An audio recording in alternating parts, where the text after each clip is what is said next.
Where are we now, Pa? Well, we're making good time, son.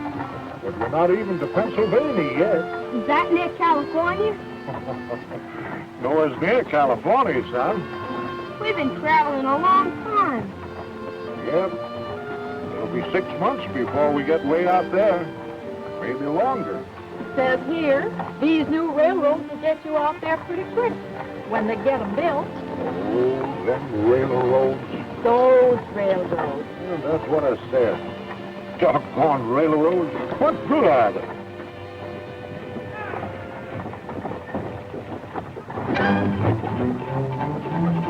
Here comes another stagecoach, Pa.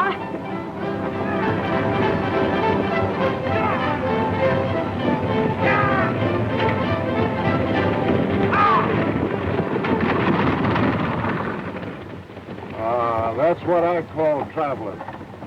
There's nothing better than a good team of horses.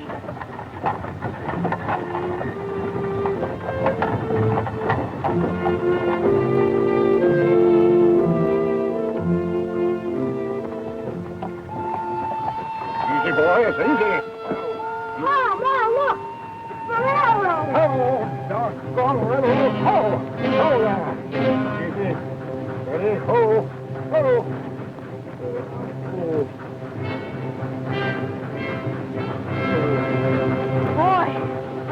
Boy!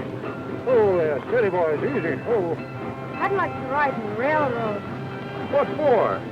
You gotta go just where those two little rails go. Suppose you want to go somewhere else. I wouldn't care, as long as it was a railroad. It says here they're building a new railroad in Pennsylvania, and the first part is going to open in September. 61 miles long. Where to, Ma? It says here, son, that it is going to connect at Harrisburg, the capital, with a state-owned line from Philadelphia. And then people can ride a railroad train all the way to Lewistown. So the expanding age of transportation began. America built railroads, and the railroads helped to build America.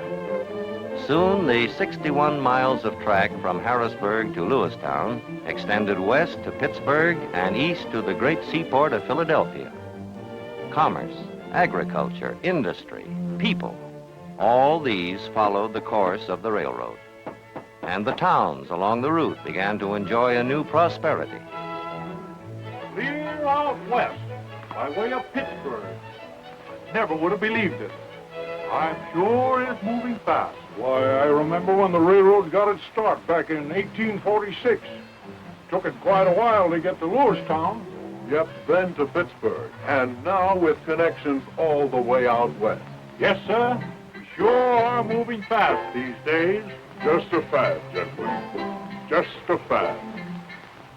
Nothing will ever take the place of the horse.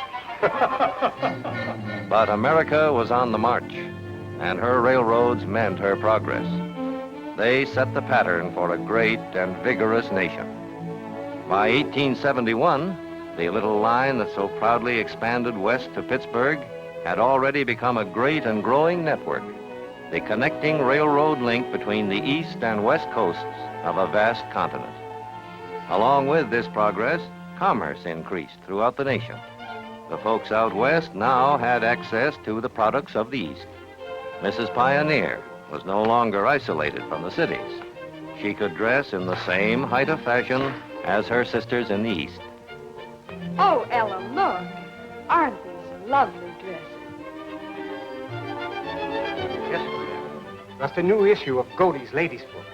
Just got in by railroad from Philadelphia. I received some new materials, too. Let me show you. I just can't wait to make one of these dresses. In step with the march of progress, railroad operating methods improved. The old highball signal gave way in time to the semaphore and to automatic position light signals. The old iron rail was replaced by the modern steel rail with a deep, safe roadbed. Wooden cars gave way to all steel construction. and to the original crudely operated brake was added a new invention, the air brake, which has contributed so much to make your railroad the safest form of transportation. By 1880, many thousand miles of track had been laid.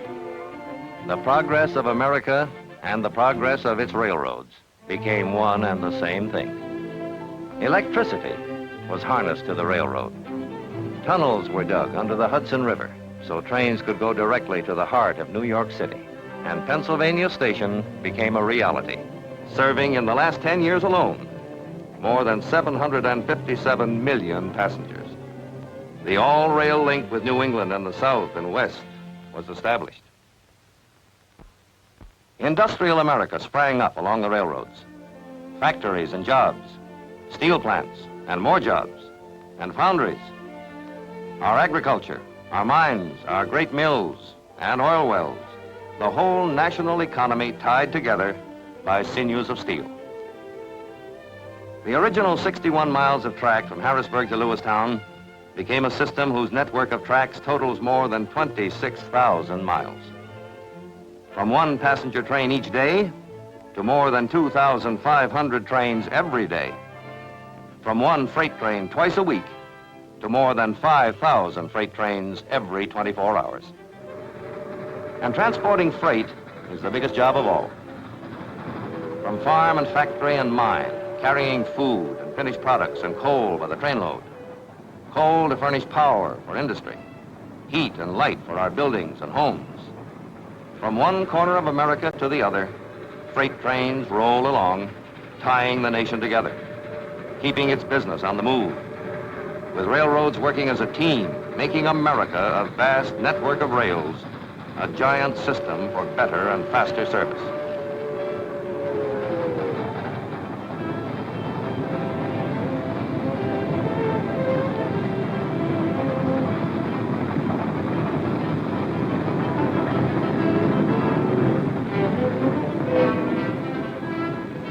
But moving cars over the rails is only one part of railroading. Let's look behind the scenes of a great freight yard and see how cars are assembled into trains for fast through runs to their destinations. This is known as the hump operation. It speeds the handling of freight and helps make possible today's fast freight limiteds, which move on schedule just like passenger trains. As cars are received, they're pushed up an incline. On the way, they pass over an inspection pit. This is a regular check for safety.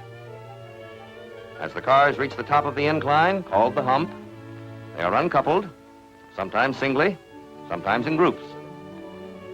From here, they roll to their proper tracks by gravity, 3 to 4 every minute. Masterminding this operation are the men in the control towers. The tower operator works from a teletype list, showing the numbers of freight cars and the order in which they will move over the hump. The tower operator, by manipulating small levers, sets the switches to route each car to its proper track.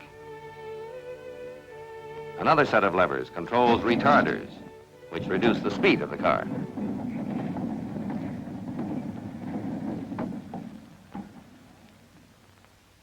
In this great freight yard, more than 40 tracks are available for quickly assembling all types of cars into freight trains which operate on fast, regular schedule for many destinations, serving industry, serving business, serving you. Refrigerator cars for perishables, flat cars, this one with tractors, coal cars, tank cars, cars with lumber, steel, livestock, merchandise of all kinds. Yes, virtually everything you use in your daily life travels first as freight. Container cars with individual units for less than carload lots, so constructed that each container may be shifted from car to car according to its destination. Here's a freight train pulling out. Let's go with it as it starts its journey, for this is the way America moves its goods, more economically than by any other means of transportation. In the caboose, members of the crew serve as lookouts, watchful of their train. From the shelter on the engine tender, a brakeman watches from the head end. In the cabs of both freight and passenger locomotives, an added safety precaution. Signal panels give the engineer and the fireman constant information about track conditions ahead. Those illuminated dots on the panels reproduce the wayside signals, regardless of outside visibility. If a signal changes to a less favorable indication, a warning whistle sounds, which the engineer must acknowledge by turning off the sounding device. New technical developments, like radar, for instance, are constantly explored for their possible application to railroad safety and efficiency. The search never ends. Already, for added safety, there is now in operation the train telephone, in use on both freight and passenger trains. It is typical of the fruits of never-ending research. Engine Extra 6841 West, calling Mifflin Signal Tower. Engine Extra 6841 West, calling Mifflin Signal Tower. Over. Mifflin Signal Tower, answering Engine Extra 6841 West. Over. Making use of electric currents in the tracks and along telephone lines paralleling the tracks, two-way telephone communication is established between engine and signal towers along the route. From one train to another. And between locomotive engineer and crew members riding the caboose. Yes, I understand. I'll call you again when we pass Huntington. And so a nation's freight keeps rolling, keeping a nation's business on the move, providing also a link to foreign countries the world over. Some of these cars loaded with coal will arrive at seaports for ships that sail the 7 seas.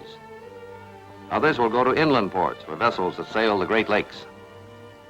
Coal cars by the thousands, unloaded at the rate of 1 every minute.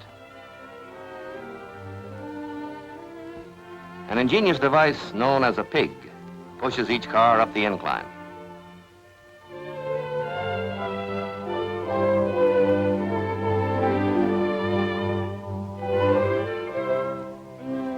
The car is then raised to the dumper and quickly unloaded.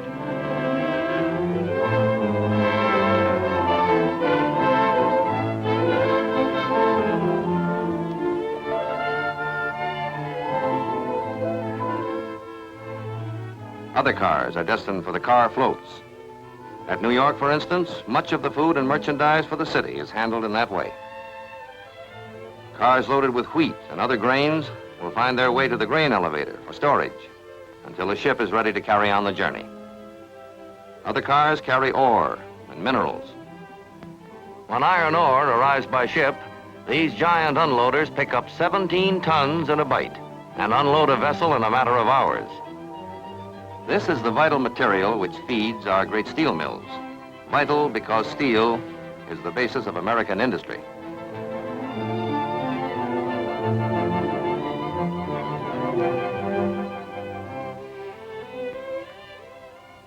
Still one other phase of this vast business of moving goods from one place to another is door-to-door delivery, which provides the last link in the chain of nationwide transportation service.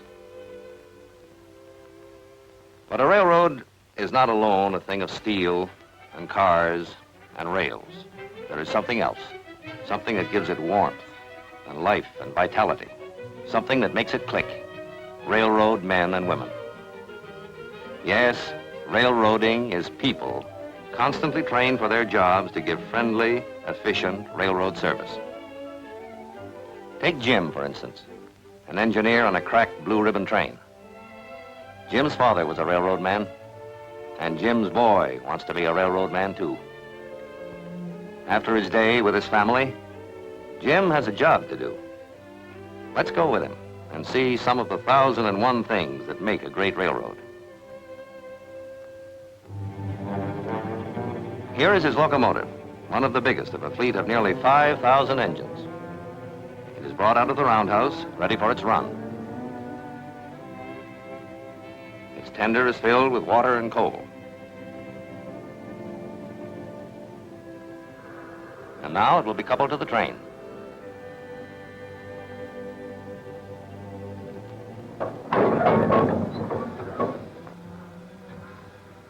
The air and steam lines are connected and the air brakes tested.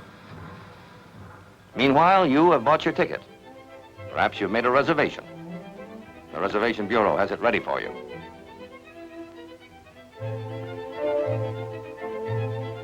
You may prefer the savings and economy of the air-conditioned reclining seat coach. Or perhaps you prefer the air-conditioned parlor car. Or a roomette, a bedroom, or master bedroom for an overnight journey.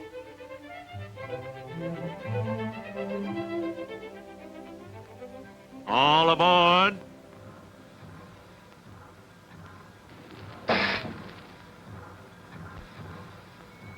Jim slowly opens the throttle, and you are on your way.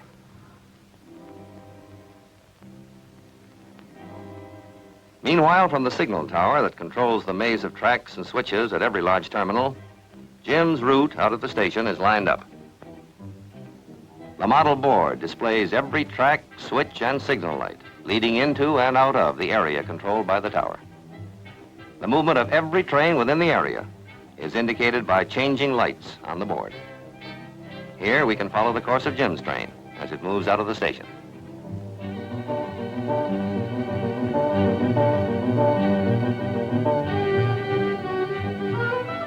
Signal towers along the route control the movement of every train. Meanwhile, meals are served in the dining car by men and women who, like all railroad employees, are constantly schooled in courtesy and efficiency. And passengers relax in comfort as the teamwork of a great organization makes their journey safe and sure through scenes of natural beauty.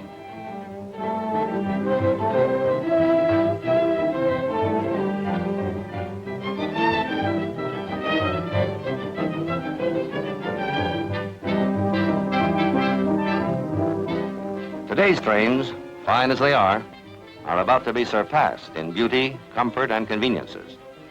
New cars and new trains, more individual rooms for the privacy of yourself and your family, beautiful coaches, finer lounge cars, all these are now being built to make tomorrow's railroad travel not only the safest, but the most luxurious the world has ever known. Progress, new services, improvements, and safety are the tools of the railroad team. Jim is part of that team, and the most modern automatic electric signaling system in the world guides him safely on. Jim knows the organization behind his job, which includes an army of maintenance men who keep the roadway in shape. Track walkers are constantly making their rounds of inspection. Then there is the train dispatcher's office, which directs the movement of all trains and keeps a record of their progress. Jim knows, too, that every signal tower along the way will be notified of its progress, and that each tower will report his time of passing to the train dispatcher. He knows that every point in the system may be kept in touch with at all times. Messages of every kind are constantly sent and received by teletype. Telephone exchanges permit instant communication to all points of the system. This exchange, just one of many, is big enough for a city of 15,000. Electricity, too, plays an important part in railroading. In areas of great traffic density, electrification speeds operations. This is the power director's room, where electrified trackage and the necessary lines are shown on a giant chart. Hot lines are indicated by lights. In another room, the load dispatcher makes sure that the supply lines from the powerhouses to the railroad are functioning properly. A battery of instruments records the load on every line. This tremendous power is at the fingertips of the engineer of the electric locomotive. Still another important part of railroading is the building and maintenance of equipment. You do things big when you build for the railroads. Giant castings made in one piece become the frames for modern locomotives. Driving wheels in an endless procession, accurately balanced, tested, and double-checked. Skilled craftsmen hammer and rivet to create these towering boilers. Other men build and repair all types of freight and passenger cars. New construction and maintenance on a broad basis. Welding flues for boilers, melting iron for castings, preparing molds, checking, grinding, heating, quenching. These are just a few of the many big jobs which go on behind the scenes, with automatic lathes and precision machines helping to keep up the pace.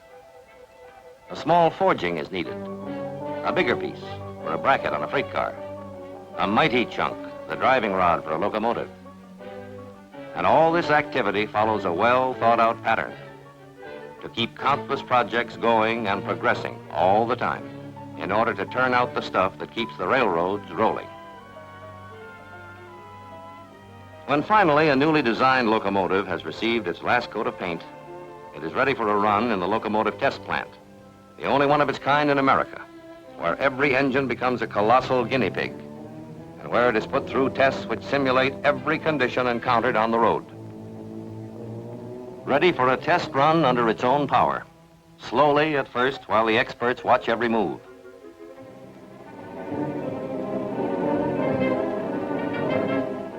Then, gradually, the throttle is opened. Instruments chart and record vital data for the mechanical engineers so that the engine's performance will be perfect before it goes into service on the road.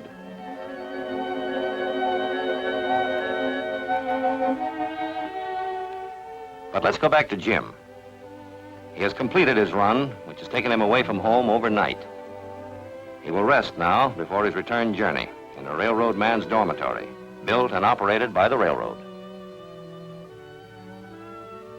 Here he may wash up, meet with his fellow railroad men, play a game of cards, and get a comfortable rest. Meanwhile, the engines are thoroughly inspected, washed and cleaned, and made ready for their next runs. Many different types of locomotives come in for their regular checkup. These are electric engines, powered by 11,000 volts through overhead wires. Here is one of the new diesels. Modern railroads use all types of power. This giant is one of a great fleet of newly developed multiple-cylinder steam locomotives, which are now ready to haul tomorrow's brand new trains. Here is the power for the new era of rail transportation. Power which already has been joined by a newly developed steam turbine locomotive, which operates without driving rods or cylinders. Truly, transportation has come a long way since the days of the covered wagon and the stagecoach, and the little old choo-choo of 100 years ago. Progress like this is the result of ever searching for new things, ever searching to improve in order to perform more efficiently. For research is a vital part of railroading to make tomorrow's transportation better than today's. Here, rail is tested under a pressure of 1,000,000 pounds per square inch, finding out about springs for a smoother ride, studying and testing metals, materials, and parts for better quality, for greater safety, for smoother, faster performance, testing the qualities of coal. To perform properly in a locomotive, coal should swell up. The rubber glove test, where gloves are immersed in water and subjected to 50,000 volts. The tiniest flaw can be fatal to a lineman handling high-tension wires. See that spark leaking through?